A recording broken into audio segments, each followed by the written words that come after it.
안녕하세요. 루벤입니다. 건강보험 심사평가원, 오늘은 심평원에 대해서 좀 알아볼게요. 다들 아시다시피 의료비가 제대로 쓰였는지 심사하고 국민이 받은 그 진료가 이게 적정한지 이런 걸 평가하는 기관인데, 주요 업무는 일반적으로 알듯이 이 정도가 있어요. 이 정도의 일을 하는 거고, 오늘 말씀드릴 사항은 이미 1월 채용 박람회 때 그 건강보험 심사평가원 인원을 어느 정도 발표를 했죠. 900명 정도를 채용한다고 했는데, 그 중에 정규직은 400명 정도.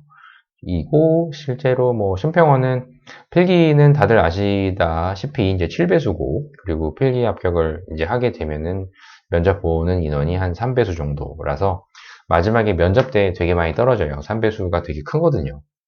2배수도 아니고 1점 몇 배수도 아니고 3배수는 진짜 큰 거거든요. 되게 좀 힘들어요. 마지막까지 가더라도. 그래서 계속 면탈하시는 분들도 있고, 아니면 계속 서류에서부터 떨어지는 분들도 있는데, 그래도 정말 본인이 자격이 되고, 어느 정도는 충분히, 나의 경험이라든지, 기업에 대한 가치관, 나의 가치관, 이런 부분들이 잘 일치시켜서 말씀하신다고 하면, 서류는 7배수라도, 사실 합격을 할 수는 있거든요. 근데 이것도 이따가 수치로 한번 봐볼게요.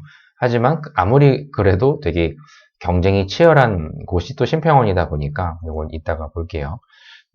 지원 자격을 보면은 당연히 사무행정 쪽은 제한이 없어요. 그리고 제일 많이 하시는 곳이 이제 이거죠.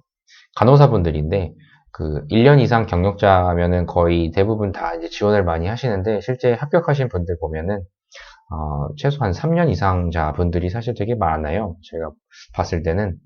근데 그렇다고 꼭 막 1년 겨우 되는데 난 안 되냐 이런 건 아니니까, 최대한 끝까지 최선을 다해 보시고, 지원을 이제 최대한 그 서류부터 필기랑 면접까지 최대한 열심히 해보신다고 하면은 꼭 그러라는 법은 없으니까, 너무 그렇게 상심하지 마시고 잘 준비를 하시면 될 것 같아요.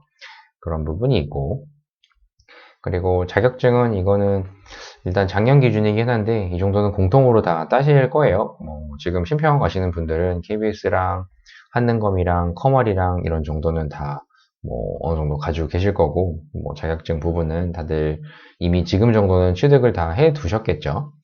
그리고 일단 필기 시험이 이제 NCS랑 직무수행 능력평가, 이게 전공 쪽이랑 인성 검사 요거를 보는데, 이것도 작년 공고문 기준으로 보면은 이렇게 되어 있어요. 이번에 이게 용역 발표 난 거를 보면은 이렇게 공개를 해놨거든요.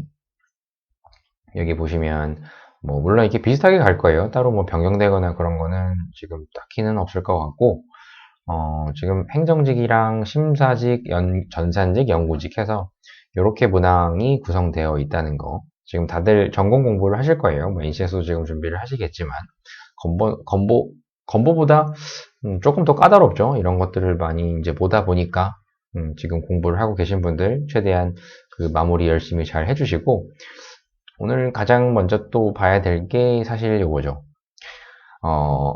아까 말씀드렸듯이 1차는 7배수고 2차는 3배수예요. 그러니까 서류에서 7배수가 걸러지고, 그리고 2차 그 면접 대상자로 하는 필기에서 3배수가 이렇게 걸러지기 때문에 경쟁률이 이 정도 실제로 이렇게 나와요. 그래서 응시랑 선발이랑 이렇게 해서 다 정리를 제가 상반기 기준으로 이렇게 정리를 한번 해드렸던 표인데, 이렇게 봐서는 이 정도 붙는구나. 선발 인원이 이 정도였는데 이 정도 경쟁률이 나오는구나. 이렇게 해서 별로 이렇게 와닿지 않죠. 몇백 대 1인도 아니고, 다들 보면은 물론 고졸은 좀 적지만 7대 1이다 이렇게 보셔서 별로 이렇게 와닿지가 않으실 거예요. 그리고 요건 이따가 말씀드리겠지만, 심사직 같은 경우에는 그 작년 그 상반기 때 재시험을 봤죠. 이유는 이따 아래에 또 말씀을 드릴게요. 보면 이렇게 별로 그렇게 그 수치상으로 봤을 때는 한 요 정도는 좀 그렇다고, 되게 높네요. 이 정도 볼 수 있을 텐데, 처음 보시는 분들은 그냥 할만하다 이런 생각을 하실지도 몰라요. 그래서 제가 좀 미리 좀 말씀을 드리면, 일단 자소서도 잘 쓰셔야 돼요. 실제 이게 작년 항목인데, 일단 미리 이제 수치를 좀 자세히 보기 전에 제가 상반기랑 하반기를 이렇게 나눠 놔가지고 구분을 해놨거든요. 그 전에 자소서를 보면은 다 1000바이트 이내에 한 4개 정도를 자소서 항목으로 쓰셔야 되는데, 올해는 또 바뀔지 안 바뀔지는 일단 아직까지는 아직 100% 확정이 지은 게 아니기 때문에 참고사항을 일단 보세요. 작년 하반기 기준의 그 자소서 항목이에요. 당연히 나의 핵심 경쟁력에 대한 부분은 당연히 또 묻고 있어요. 그러니까 경쟁력 있는 그 차별에 대한 본인의 역량에 대한 부분과 어떻게 노력을 지금까지, 과거부터 지금까지 어떻게 했는지 자세하게 써라 라고 이렇게 되어 있기 때문에 일단 1번부터 본인의 능력치, 그 역량에 대한 표현을 잘 못하신다고 하면은 당연히 걸러지겠죠. 실배수 되게 높은 거예요. 물론 본인이 가지고 계신 그런 역량들을 잘 표현하시고 충분히 여기에 맞춰서 잘 쓰신다고 하면은 대부분 합격을 많이 하세요. 근데 이거에 맞춰서 뭐 나는 경력이 엄청나게 많아서 뭐 이거 당연히 합격할 수 있을 거다 꼭 그렇게 생각하지는 마세요. 경력이 막 되게 있다고 해도 서류만 계속 탈락하시는 분도 물론 있거든요. 근데 제가 가이드를 해드리고 거기에 맞춰서 잘 쓰시는 분들은 서류에서도 다 합격을 하고 그 실제 필기까지 다들은 거기까지는 대부분 가세요. 제가 어차피 이 자소서 항목에 대한 그 가이드나 이런 것들도 이미 작년에도 다 해드렸지만 올해도 또 상반기 뜨게 되면은 또 정리를 한번 해드릴 거예요. 그래서 그런 부분이 있고 일단 어떤 것들이 있는지만 쭉 살펴보세요. 성과에 대한 부분, 당연히 여기에 맞춰서 이렇게 성과에 대한 부분을 얘기해라. 그리고 소통 능력. 그랬을 때 설득에 대한 부분 나오세요. 설득. 제가 설득에 하는 이 부분은, 조만간 제가 촬영해가지고 올려드릴 거예요. 자세하게, 매우 자세하게, 설득을 하는 방법에 대해서 따로 올려드릴게요. 그리고 직업윤리. 이건 뭐 누군가를 마찬가지로 이렇게 적어놨죠. 누군가를 감시하고 이렇게 하는 그 심평원의 그 필요한 가장 중요한 부분이 직업윤리라고 저는 생각해요. 당연히 이거는 묻는 거는 맞아요. 제가 이미 전에도 저 한번 말씀을 드렸는데 직업윤리는 기업의 직업윤리는 나의 가치관이랑 기업의 가치관이랑 이런 부분이 일치한다는 점을 강조를 해주셔야 돼요. 그러니까 꼭 미리 이렇게 소재별로 해가지고 좀 정리를 해두세요. 드디어 이제 나왔어요. 여기 보면은 제일 어떻게 보면 또 많이 지원하는 곳이 일반 그 행정 직무죠. 이 부분인데 여기에 상반기고 여기 하반기예요.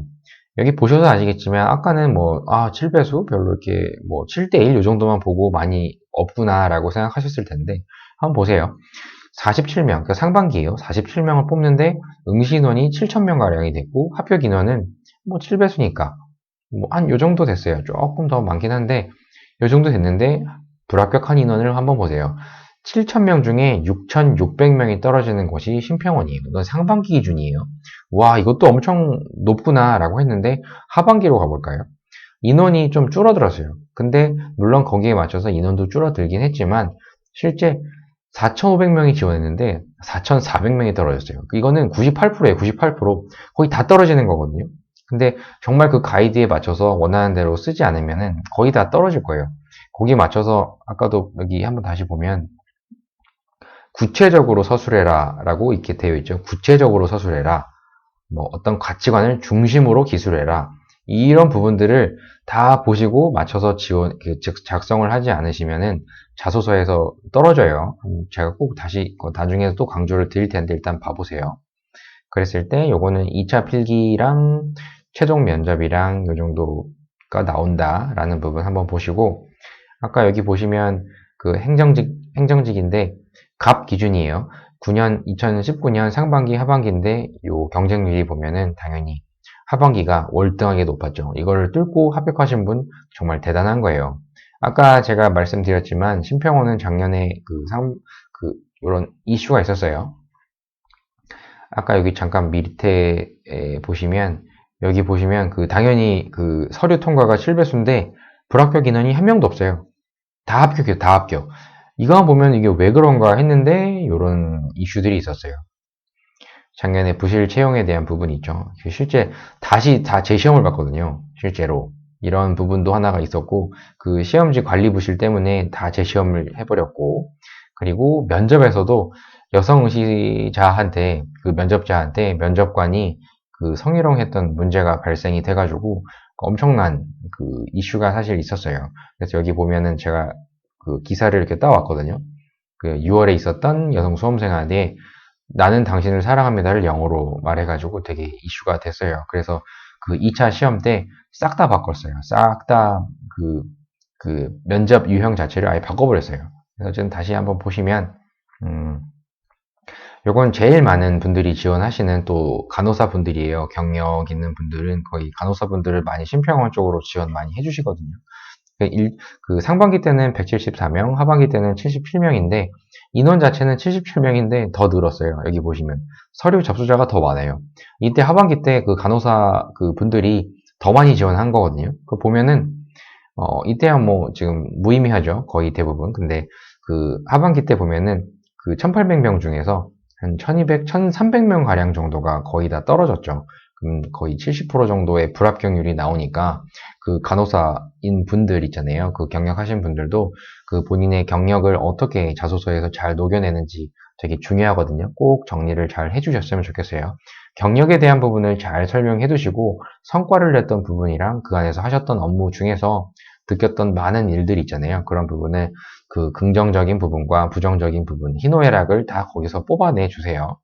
그래서 이것도 마찬가지로 필기 합격이랑 그 면접이랑 이런 것들 쭉 보시면 그나마 뭐 행정보다는 좀 적죠. 보면은 한 이 정도 인원이 나왔어요. 뭐 이때 그 간호사 분들은 사실 이때 되게 좀 힘들었을 거예요. 다시 재시험도 보고. 근데 상반기 때 되게 힘든 분들이 다시 재지원하신 분들이 되게 많더라고요. 제가 상담을 해보면. 근데 이런 부분들을 했을 때 경쟁률이 한 이 정도 나온다라고 보시면 돼요. 그래서 아까 말씀드렸듯이 면접이 아까 그 성희롱 사태 때문에 갑자기 확 이렇게 바뀌어버렸어요. 그래서 거의 좀 되게 조심스러웠던 분위기였어요. 하반기 때는 뭔가 실수를 최대한 안 하려고 공통 질문에 대한 거 정말 표준 정말 FM대로만 딱 이렇게 면접을 보고 마무리를 지었던 그 하반기 심평원 면접이 있었어요. 아마 올해 상반기도 이어질 거예요. 저 정도 작년에 이슈가 너무 컸기 때문에 또 이게 뭔가 이슈가 되고 하게 되면 사실 되게 또 힘들거든요. 그래서 아마도 작년 하반기랑 비슷할 것이다. 그리고 뭐 마지막으로 보시면은 이게 뭐 전산직인데 전산직도 일부 있으실 거예요, 분명히. 근데 마찬가지로 여기 보시면 한 90%에 육박하는 인원이 이렇게 떨어진다. 그나마 22명으로 그 상반기 때는 그나마 좀 많아가지고 이 정도 나왔지만 요건 하반기. 제가 연구직 때문에 요 순서를 바꿔놨어요. 요 표는. 그랬을 때 참고해 보시면 이 정도의 서류 그 전형 때 불합격률이 나온다. 그런 부분을 참고해 주시고 2차랑 그리고 면접이랑 이런 정도 참고를 해주세요. 여기 잠깐 보시면 전사직 장애 기준으로 보면 10명을 채용하는데 사실 다 미달 사태로 나가지고 면접 때 다 채용을 하지 않아서 결국에는 아무도 뽑지 않았다는 거. 이 부분 그 기준 미달되면은 많이 뽑지 않아요. 그냥 뽑지 않으니까 꼭 맞춰가지고 그 장애 전형인 분들도 긴장하시고 지원하셨으면 좋겠습니다. 그리고 참고로 제가 계속 배포를 해드리고는 있는데 이거 없으신 분도 있어가지고 제가 이걸 해드린 거예요. 이것도 그 아직 2020년이 된 지 얼마 안 돼서 그 아직 그 혁신계획이랑 이런 버전이 없는데 뭐 큰 차이가 뭐 많이 나지는 않을 것 같아요. 그래서 2019년 기준으로 했을 때 그 혁신계획으로 작년에 어떤 일들을 했지라는 걸 알고 지금 이번에 그 3월에 만약에 접수가 시작이 되면은 그 자소서 항목이라든지 이런 것들을 좀 정리를 하셔야 되기 때문에 도움되는 자료일 거예요. 특히 그 혁신 계획 중에서는 뭐 여러 가지들이 있는데 그 심평원 스스로 이렇게 그 수합 분석이라고 하죠. 강점이랑 약점이랑 본인 이제 이런 것들이 있잖아요. 그 위험 요소라든지 뭐 이런 것들을 했을 때 이렇게 쭉 정리를 해놓은 그런 것들 표가 있는데 이 표가 필요하신 분들은 그 댓글로 달아주시면 제가 또 보내드리니까 많이 댓글 달아주시면 제가 발송을 또 해드릴게요. 따로 그 남겨주신 분들한테 계속 제가 발송을 해드리고 있거든요. 따로 계속 이렇게 정리해가지고 올려드릴 테니까 그 좋아요와 구독 그리고 댓글 많이 남겨주시면 저한테 큰 힘이 됩니다. 그럼 다음 기업에서 또 뵙고 오늘은 심평원은 여기까지 좀 정리를 해볼게요. 심평원 지원하시는 분들 최대한 잘 마무리하시고 꼭 필기 그리고 서류 그리고 면접 다 합격하실 수 있도록 기원할게요. 그럼 다음 영상 때도 만날게요.